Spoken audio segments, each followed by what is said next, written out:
Hi, everyone. We're the Good Doctors of Abbey Research. I'm Dr. Erin Hinson. I'm Dr. Kristen Donnelly. And for this really quick video, we wanted to explain a little bit more about what kind of research we do. Because we realize that coming from the academic world into the business world, a lot of people might not be familiar with what research means or what particular skills we use and why we find they're effective. So that's what we're going to talk about today.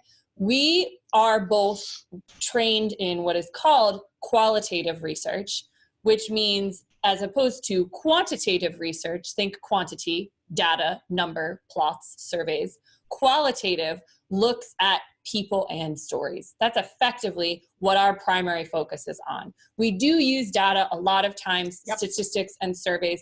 That's a lot of supplementary material for the work that we do, both in our personal research ventures and in the work that we do at Abbey Research. We believe very strongly that it's important, but we really go a step beyond with qualitative and include usually in our consulting interviews with people. And that's really important because people communicate with language, and language is not finite.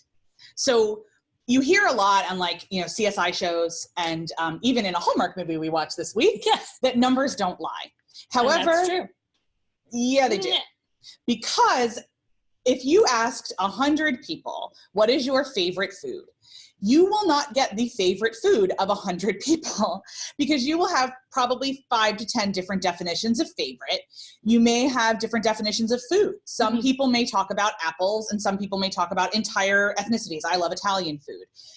The reason is because, and this is less so in some other languages, but we only research in English, so we'll just bash the English language for a hot minute. It's frustrating, and the same word means many things to many people. Language is a huge part of both of our PhDs, but particularly mine. I did a lot of work with the very nature of words. And what I learned is that we as humans attach emotion to certain words disproportionately to other words. So, for example, somebody who has an excellent relationship with their father may be able to have a very neutral relationship with that word when it's attached to other people. But for someone whose father was abusive, that word is always negatively emotional. Does that make sense? So when you just do a survey to people and you read a word in black and white, you're going to react how you're going to react, but the people getting that data have no idea how you reacted.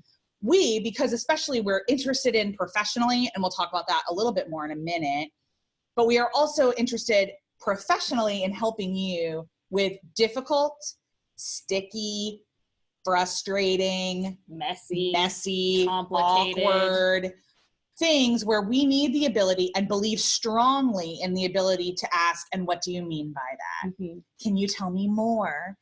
Also, I'm a social worker by trade and training for a long time, and I believe in the power of making eye contact and creating space for people to tell you their story. There's a lot of times in interviews that we conduct in which I find that a lot of my job is giving people the time to tell us a story about why they're hurt, why they're frustrated, why this isn't working for them. The usable stuff that we can give to their employer or to the person we've signed the contract with is maybe 2 minutes, but we'll take 25 to 30 because in that moment, the human that I'm talking to, that Dr. Hinson is talking to, needs us to listen.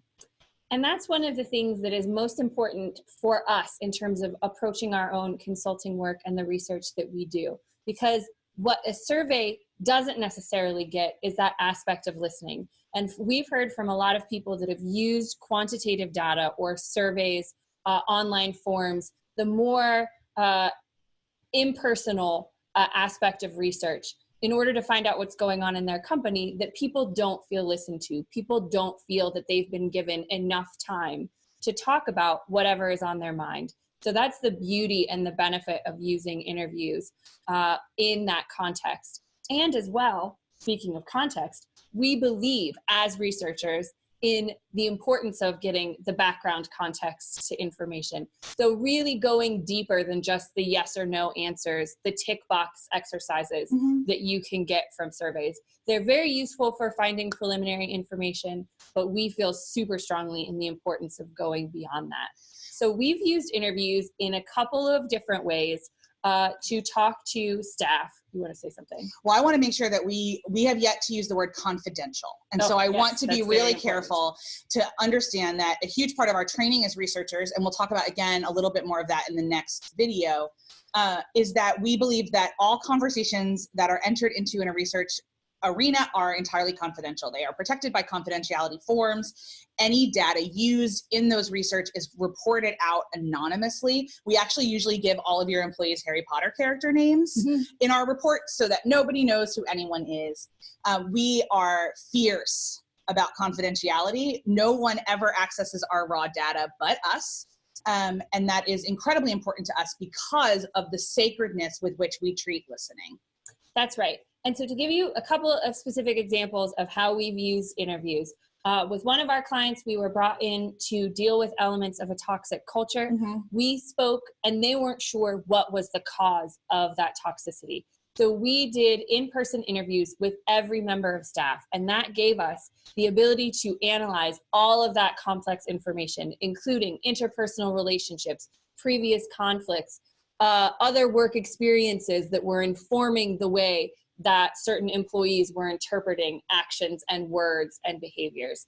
So that's really important. We've also been brought in to do interviews with customers for a particular client who wanted to find out why a product was and wasn't working. And they wanted to go beyond just the simple survey questions that were going to get them part of the answer, but not the whole answer. And in the nonprofit world, we've interviewed board of directors, we've interviewed high-level donors, all to help figure out what would keep people donating or keep people on the board, and to be able to help the executive directors and the staff of the nonprofit make the most informed decisions that they can, so they have as much data as they can possibly get.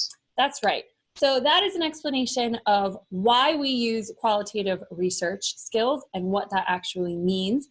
If you want to learn even more about how our specific research skills translate into our consulting work, please stay tuned and watch the next video. But for now, we'll speak to you later. Bye. Bye.